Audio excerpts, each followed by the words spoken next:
Assalamualaikum warahmatullahi wabarakatuh. Waalaikumsalam warahmatullahi wabarakatuh. Om Swastiastu, Namo Buddhaya, Salam Rahayu, Salam Kebajikan. Bertemu lagi bersama kami di channel Pencari Jalan Pulang. Kesempatan kali ini kami akan membahas berdiskusi dengan saudara saya Bang Teguh namanya, untuk membahas terkait mengapa harus melakukan radito. Robito itu sendiri adalah sesuatu hal yang umum ya bagi kalangan pelaku tasawuf, bagi pelaku toriko.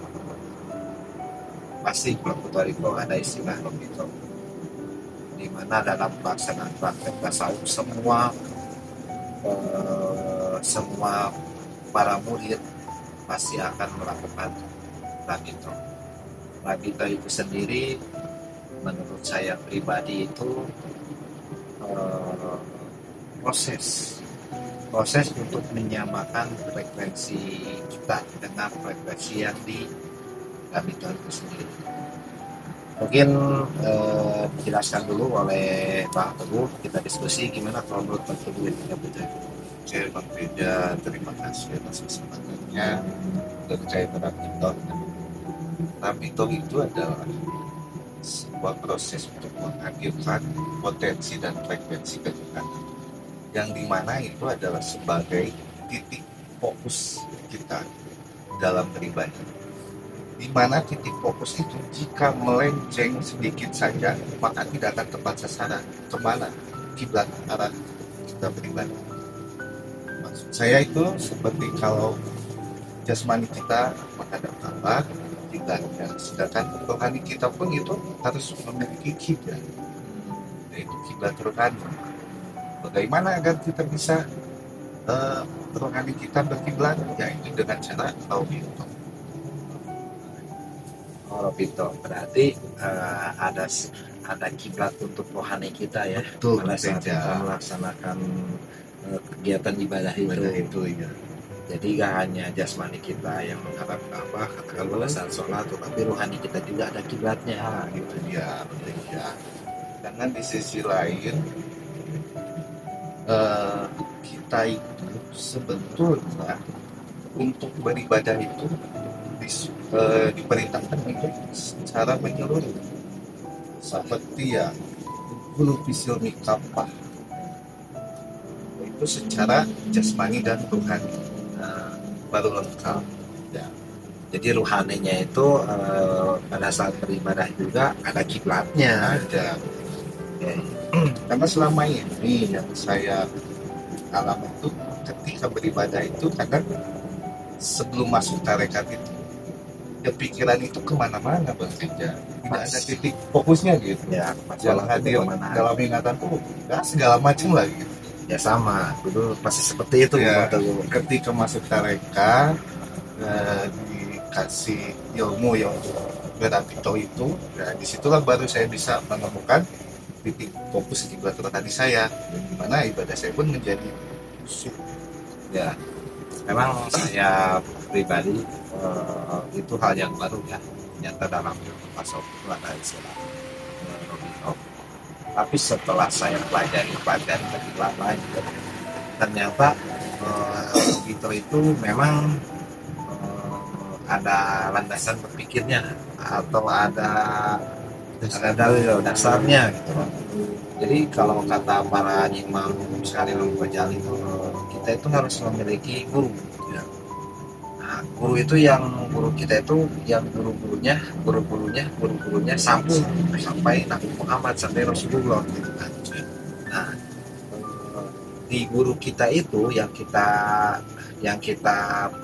jadikan guru itu harus memiliki terdapat unsur mutlak yang mana yang menjadi sandaran robito itu bisa menghubungkan kita sampai ke dadanya Rasulullah gitu. Ya memang kembali lagi ya, demi ilmu praktek. Jadi kalau diceritain juga susah ya. Jadi lebih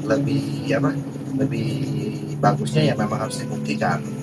nanti setelah dibuktikan, nanti situlah baru kita ada penilaian, baru kita bisa menilai gitu.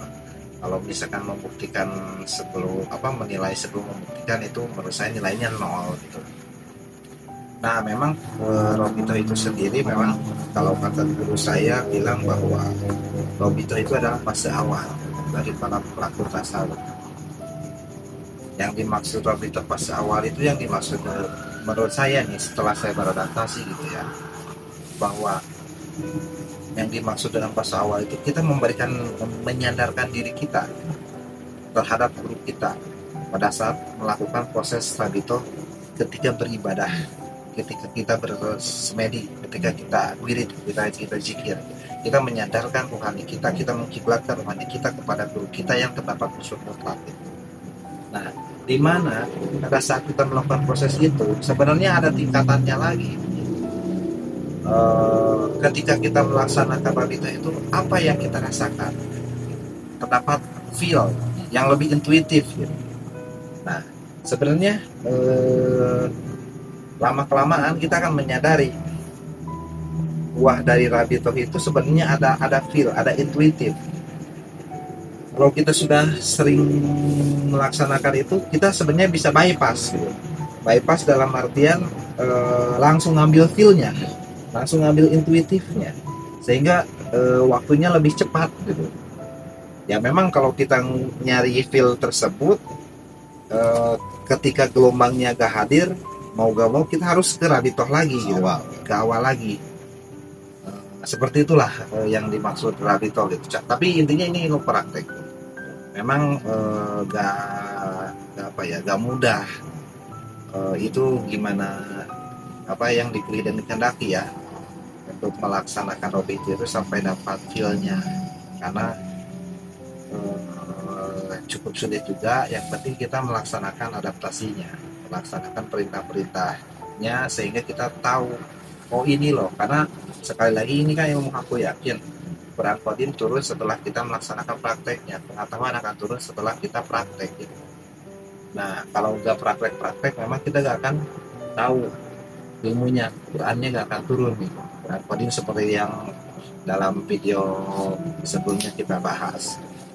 Atau ada tambahan lagi dari Bang Teja? Memang Bang Teja, seperti yang kita ketahui itu tentang Rabito itu ada ayatnya dalam Al-Quran. Oh iya. Dari Imran 200 yang mana kalimatnya itu adalah ya ayyuhallazina amanu sabiru wa sabiru wa rabbikum wa taqwallaha la'allakum. Hai orang-orang yang beriman, bersabarlah dan tingkatkan lagi kesabaran, dan berabidlah. Berabid di situ ya seperti yang tadi dijelaskan, artinya itu maka kamu akan kebenaran. Begitu ya Bang Teguh ya. Memang tentunya ini bukan ilmu baru ya sebenarnya di kalangan Islam. Ini ilmu yang sudah lama, yang sudah diturunkan turun temurun oleh para pendahulu, oleh para ulama-ulama gitu kan. Dan memang ilmu tasawuf ini lebih ilmu ke dalam, ilmu kerohanian gitu. Bukan ilmu keluar, tapi ilmu ke dalam diri, ilmu mengkaji diri. Makanya dalam ilmu ini ada fase-fase taholi, tahali, tajali gitu. Ada fase pembersihan, pengisian, dan fase sampai besar pas gitu ya, begitu ya.